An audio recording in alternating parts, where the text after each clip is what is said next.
रखूंगा, इसलिए क्योंकि लोकतंत्र में जनता ज्यादा समझदार हो गई है। बस उसको सही समय पे सही एहसास कराना जरूरी। प्यारे साथियों, मैं धन्यवाद करूंगा नंदलाल रविदास जी का, भगीरथ जी का, जयप्रकाश जी का, प्रकाश राज अम्बेडकर जी का, कमलेश जी का, और सबसे ज्यादा धन्यवाद करूंगा मैं झाझा की महान जनता का। ये जो बहुत बड़ी संख्या में आज यहां जुटे हैं,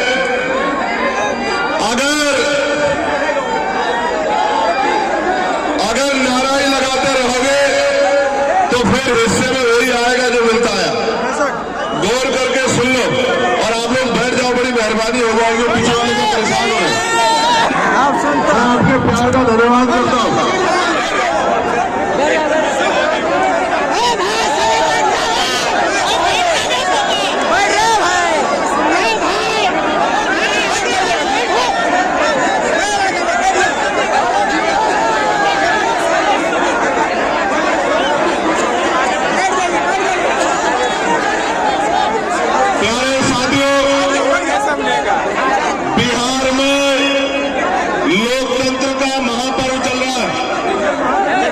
लोकतंत्र का मतलब है जनता द्वारा जनता का शासन, यानी कि बिहार में जनता की सरकार बनने वाली है।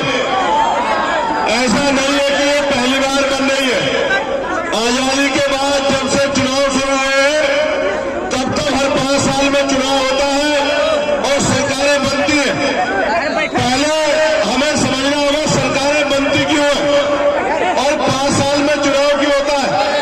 सरकारें इसलिए बनती है कि आजादी से पहले देश में राजतंत्र था, समय समय पे अलग अलग शासन करता है, अलग अलग राजा महाराजा है और उन्होंने इस भारत में राज किया। लेकिन 1947 में जब आपकी हमारे पूर्वजों की कुर्बानी से ये देश आजाद हुआ तो राजतंत्र खत्म हो गया और ये सुनिश्चित हुआ कि यहाँ की राजा यहाँ की जनता होगी और जनता जो चाहेगी वो होगा। और इस बात को सुनिश्चित करने के लिए दुनिया का सबसे बेहतरीन संविधान डॉक्टर बाबा साहब अम्बेडकर ने अपने साथियों के साथियों ये संविधान देता है आजादी कि हर 5 साल में चुनाव होगा और 18 साल से ऊपर का व्यक्ति अपनी वोट का प्रयोग करेगा। और अगर 5 साल में इसलिए है, अगर जिस व्यक्ति को वोट देकर सरकार बनाई और उसने आपकी सुनवाई नहीं की तो 5 साल में उसको पलट के किसी दूसरे व्यक्ति को मौका दे दो। आप इस प्रदेश में लंबे समय से कभी इसे कभी उसे मौका देकर नेता बना रहे और लोग नेता बनके अपने और अपने परिवार रिश्तेदारों का ख्याल रख रहे हैं। इस भीड़ में जब चुनाव खत्म हो जाएगा अगले 5 साल ये नेता आपके दरवाजे नहीं आएंगे। जब सरकारें देश में प्रदेश में नीतियां बना के आपको कुचलने का काम करेंगी या आपके अधिकारों को छीनने का काम करेंगी, तब ये नेता नजर नहीं आएंगे। आपको कौन नजर आएगा? वो जो आपके दर्द को अपना समझता हो, वो जो आपको अपना भाई मानता हो, वो जो आपके साथ खड़ा होना चाहता हो। और देखिए लोकतंत्र कितना खूबसूरत है। जो राजा महाराजा 5 साल हमारी गलियों में नहीं आते, जिनके कुर्ते बड़े लंबे लंबे होते हैं, जो हमारी तरह टूटी हुई सड़कों पर पैर नहीं रखते, वो भी चुनाव के समय हमारे गलियों में आते हैं और हमारे पैर पकड़ते हैं। और क्या कहते हैं पैर पकड़ के? ताया जान, चाचा जान, भैया जी, ताऊ जी, ताई जी, दीदी, बहना, अम्मा, चाची, ताई, मेरे सर पे हाथ रख दो और मुझे मौका दे दो। लेकिन उनको तो मौका देते आ ही रहे। लेकिन चुनाव के बाद वो 5 साल, अब ईमानदार से पूछो अपने दिल पे हाथ रख के, चुनाव के बाद 5 साल में कभी आते हैं आपके बीच में? तो यार आप तो इंसान हो, समझदार हो। जानवर को भी कोई धोखा देते तो जानवर उस गली से नहीं गुजरता। आप तो इंसान हो। आप देखो लोकतंत्र की एक खूबसूरती और ऐसा नहीं एक आदमी के नाम पे चुनाव होता है। जनता को मौका मिला है कि वो अपनी विधान समझती हो कि ये सबसे बेहतर है, उसको वोट देके उसका बटन दबा के उसको कामयाब करके भेज सकती है। इसी कड़ी में उत्तर प्रदेश के नगीनों से वहां के दलितों, पिछड़ों, मुसलमानों, आदिवासियों ने और किसान मजदूर लोगों ने मुझे वोट देके लोकसभा में भेजा। और जब मैं लोकसभा गया, जब जब कहीं भी पूरे देश में किसी की मॉब लिंचिंग हो, किसी के अधिकारों का हनन हो, वक्फ के खिलाफ कानून बने या कहीं भी कोई जुल्म जाती हो, हम लोग उसका डटकर मुकाबला करते हैं। आज मुझे आपके बीच आने का मौका मिला है और इसके लिए मैं भाई इरफान का बहुत बहुत शुक्रिया अदा दिल से करता हूं कि इरफान भाई ने ये अवसर पैदा किया। लेकिन आप जानते हो कितना दर्द है इस सीने में। आपको याद है जमा मस्जिद की वो सीढ़ियां, जब एनआरसी का आंदोलन चल रहा था, आपको याद है? आप लोग भूल गए बताओ। जब मुसलमानों की वोट लेके उनकी वोट से बने रहनुमा ठंड में, सर्दियों में घर में घुस गए थे और हमारी माएं बहनें साइन बाग बना के सभी जगह आंदोलन कर रही थी। मैं इस बिहार में भी रहा था, सब्जी बाग बना था, कई बाग बने यहाँ पटना में, मुजफ्फरपुर में, और मैं उस समय वोट मांगने नहीं आया, आपको एहसास कराने आया था, बताने की कौन आपका अपना है, कौन आपके लिए पराया है। मुझे मौका मिलेगा तो जहां आपका पसीना पड़ेगा वहां खून देने का काम करूंगा, मेरी बात को और बहुत जिम्मेदार से कह रहा हूं। यहां तो हालात ऐसी है कि आदमी के कपड़ों से प्रधानमंत्री कहते हैं कि पहचान आ जाता है कि कौन क्या है। लेकिन मैं आपको कह रहा हूं 5 साल में एक बार ये मौका आएगा और अगर आपने गलती कर दी, धोखा दे खा लिया तो अगले 5 साल आप कुछ नहीं कर पाओगे। देखो मेरी बात पे गौर करना, आपके उत्साह की मैं सराहना करता हूं। मेरी आवाज आ रही है? हाथ उठाओ जहां तक आ रही है। बहुत अच्छी बात, बस गौर से सुनो, अगली 5 मिनट बहुत इंपॉर्टेंट। आप अगर 100 रुपए का सामान खरीदने जाओगे तो जिस सामान को जब खरीद लोगे तो उसको पलट के देखोगे नहीं देखोगे सामान सही है नहीं सही, बताओ। जो आप पीछे खड़े वो भी बताओ, देखोगे नहीं देखोगे? और अगर सामान खराब होगा, टूटा हुआ होगा तो क्या करोगे? टूटे को ले आओगे या वापस करोगे? बताओ। बहुत अच्छी बात, यानी कि आप पैसे की अहमियत को समझते हैं और आप समझदार। 100 रुपए का सामान खरीदोगे, सामान नकली है, टूटा हुआ है, पैकेट फटा हुआ तो वापस कर दोगे। लेकिन 5 साल में करोड़ों रुपए से कीमती जब वोट डालने का मौका आता है तो कभी इसको कभी उसको डाल आते हो और फिर कहते हो कि हमारी हालात नहीं बदल रही, हमारी सड़क नहीं बन रही, हमारे यहाँ बिजली नहीं आ रही, हमारे स्कूल नहीं बन रहे, हमारे कॉलेज नहीं बन रहे, हमारे यहाँ उद्योग धंधे नहीं लग रहे, हमारी यूनिवर्सिटी नहीं बन रही। क्यों लगेगी भाई? आपने अपनी वोट तो ऐसे आदमी को दी जिसके आपके अधिकारों से, आपकी परेशानियों से कोई ताल्लुक ही नहीं। 100 रुपए की कीमत समझते हो और बाबा साहब अम्बेडकर ने करोड़ों रुपए से कीमती जो वोट का अधिकार दिया है, जो इतना ताकतवर है कि जिसको चाहे आसमान में बिठा दो, जिसको चाहे जमीन पर पटक दो। इतनी ताकतवर चीज जो आपको वोट के रूप में देके दी है, उसकी अहमियत नहीं समझते। अगर आप वोट की अहमियत समझ जाओगे तो मैं लिख के देता हूं कि आपकी तरफ आंख उठाने से पहले 1000 बार सोचना पड़ेगा। और आज मजलूमों का क्या हाल है मैं आपको अभी का बताता हूं। मैं आ जाता आपके बीच में 2 घंटे पहले, लेकिन दिल्ली में एटीसी के सॉफ्टवेयर में कोई दिक्कत हुई, 2.5 घंटे फ्लाइट नहीं उड़ी और मैं तरसता रहा कि 1 मिनट की जल्दी से ठीक हो जाए तो मैं अपने भाइयों के बीच पहुंच जाऊं। ये झारखंड का बॉर्डर है ये।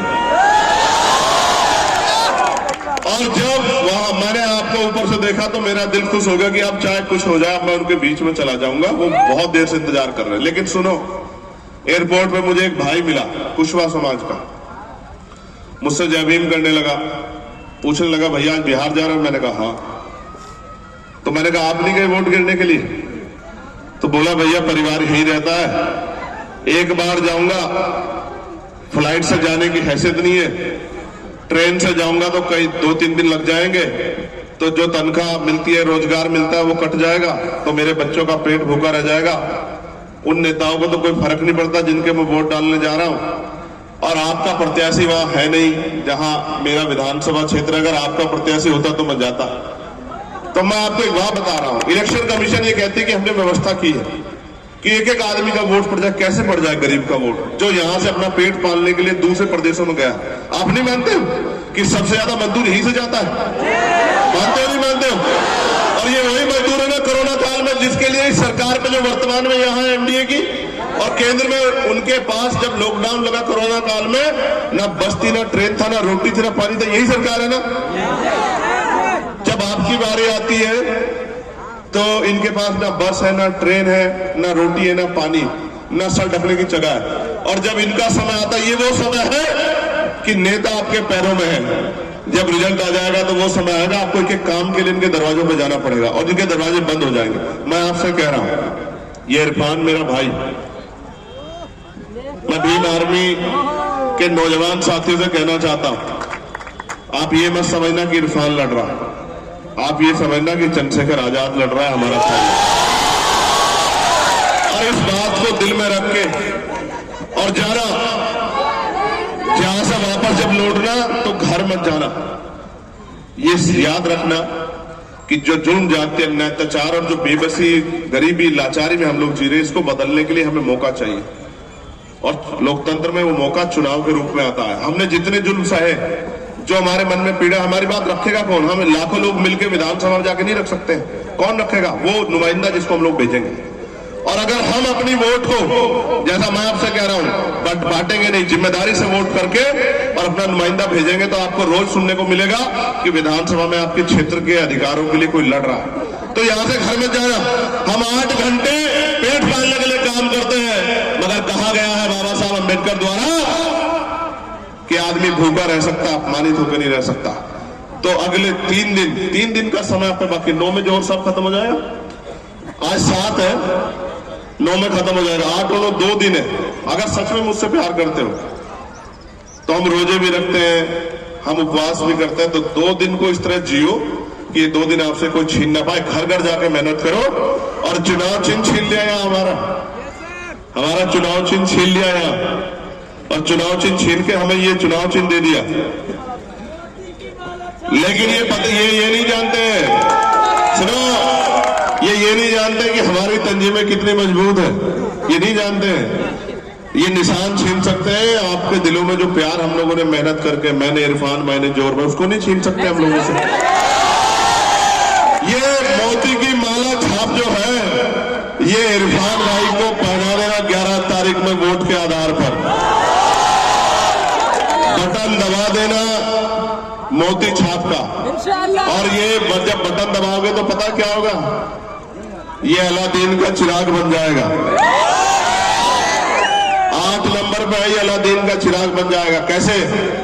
इसको आपके आशीर्वाद से इतनी ताकत मिलेगी कि जब जब आपकी तरफ कोई मुसीबत आएगी तो ये सीना तान के आपके आगे खड़ा हो जाएगा। मेरी बात क्या है?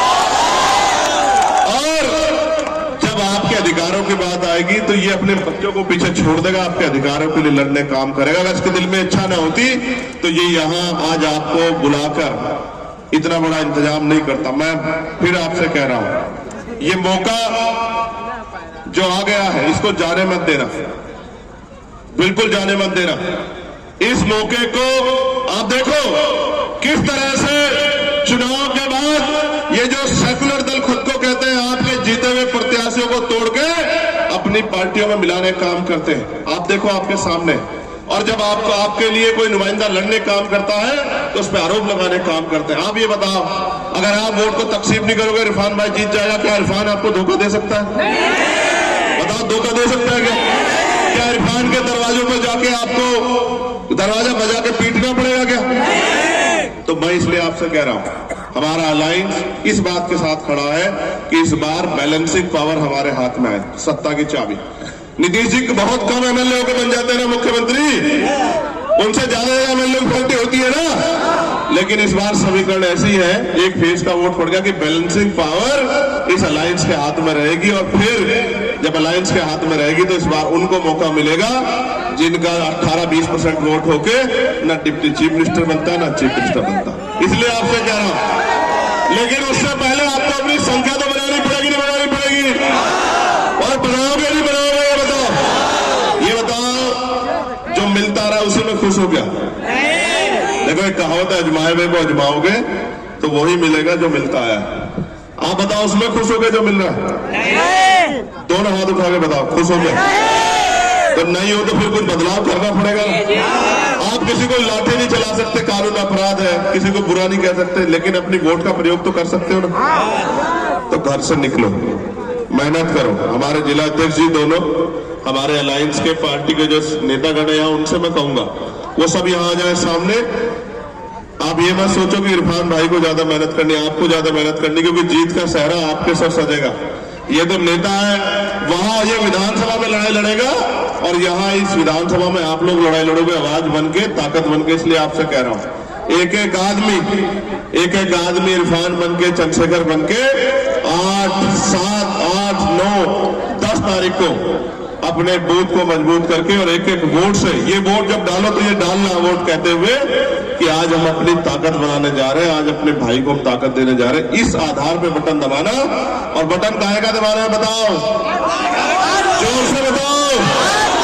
नहीं, मेरी आवाज ज्यादा है, मेरी आवाज ज्यादा है। बताओ कौन सा बटन है, कौन से नंबर पर है। आपको एक बात और बता दूं, मैं गया था भोपाल, वहां पार्लियामेंट्री कमेटी की मीटिंग थी। वहां से रात आज सुबह आपके यहाँ 2 दिन ही रहूंगा, बिहार में प्रचार करूंगा। लेकिन एक बात आपसे कह रहा हूं, आपका मेरा वोट का रिश्ता नहीं, दर्द का रिश्ता है। जब कहीं अन्याय होता है, चाहे वो झारखंड में हो या बिहार में या राजस्थान में, मध्य प्रदेश में नजीब का मामला हो, पहलू का मामला हो, अखलाक का मामला हो, या दिल्ली में गुरु घर रविदास जी का तोड़ा गया, कोई भी ऐसा मामला हो, हमारी पार्टी, हमारा संगठन, हमारे नेता किसी के आदेश की इंतजार नहीं करते। हम अपने भाइयों की लड़ाई लड़ना जानते हैं, उनके साथ खड़ा होना जानते हैं, हम अपना काम करते हैं ईमानदारी से। इसलिए आपसे अपील करने आया, ये आप मुझे जब याद करोगे मैं आपके बीच में रहूंगा, लेकिन आज मैं आपको याद करने आया कि भाई आज आप हमारी मदद करा दो। कराओगे नहीं कराओगे बताओ, दोनों हाथ उठा के बताओ। नहीं, पीछे वाले नहीं उठा रहे, नाराज हो इरफान से, ज्यादा देर इंतजार करना पड़ा है। देखो, आज आप इंतजार कर रहे हो, समय खर्च कर रहे हो, इससे शक्ति बन रही, कमजोर नहीं हो रहे आप लोग। जब आपका आपका आदमी एमएलए बनकर विधानसभा में जाएगा तो आपके क्षेत्रों में काम कराने का अधिकार उसके पास आएगा, थाने कचहरियों में आपकी सुनवाई होगी और आपकी तरफ जुल्म नहीं कोई कर पाएगा, आपके लिए पॉलिसी बनेगी। आप ये बताओ, सड़क कौन बना सकता है, जोर से बताओ। आप तो नहीं बना सकते ना, सरकारें बनाती है ना। हॉस्पिटल कौन बनाता है, अस्पताल कौन बनाता है, मेडिकल कॉलेज कौन बनाता है, कॉलेज कौन बनाता है, यूनिवर्सिटियां कौन बनाता है, नौकरियां कौन देता है, महंगाई पे लगाम कौन लगाता है। आप क्या हो, आप सरकार बनाने वाले हो, फिर भी बेबस हो। क्यों? क्योंकि अब तक आपने अपने आदमी को मौका नहीं दिया। करोगे नहीं करोगे मौका, बताओगे, पलटोगे नहीं पलटोगे इस बार। और ये जो सरकार है एनडीए की, जिसने लोगों को जीना हराम कर दिया, इसको भी सरकार का इलाज कर दोगे नहीं कर दोगे? तो दोनों काम करने, अपनी ताकत भी बढ़ानी है, इस अलायंस के प्रत्याशियों को भी जिताना है और इस तानाशाही शक्तियों को जवाब भी देना। बहुत बहुत धन्यवाद।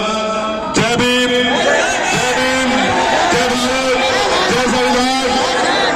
और दोबारा मैं कह रहा हूं, झाझा की महान जनता जिंदाबाद, झाझा के गरीब किसान कमजोर मजदूर जिंदाबाद, झाझा का नौजवान जिंदाबाद। आप सबकी जय, बहुत बहुत धन्यवाद। जय भीम, जय भारत। Jangan